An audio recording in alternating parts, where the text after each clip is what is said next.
2016 жылдың мамыр айында екінші деңгейлі банктердегі депозит көлемі 1%-ға ұлғайып, 16.500 миллиард теңгені құрады. Жыл басынан бері өсім 3,3% болды. Ұлттық банктың ақпаратына сәйкес, 2016 жылғы мамырдың соңында заңды тұлғалардың депозиттері 0,5%-ға төмендеп, жеке тұлғалардың депозиттері 3,2%-ға ұлғайған.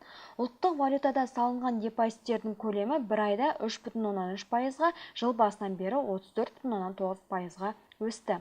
Ал шетел валютасындағы салым бір айда 0,4%-ға, жыл басынан бері 10,9%-ға төмендеген. Теңгедегі депозиттердің үлес салмағы бір айда 39%-дан 40%-ға дейін өсті. Заңды тұлғалардың ұлттық валютамен депозиттері мамырда 1,3%-ға ұлғайып, 4.600 миллиард теңге болды. Шетел валютасындағы салымдары 2,1%-ға төмендеді. Жеке тұлғалардың теңгемен депозиттер мамырда 8,1%-ға өссе, шетел валютасындағы салымдар 1,3%-ға өсіп, 4.800 миллиард теңге болды.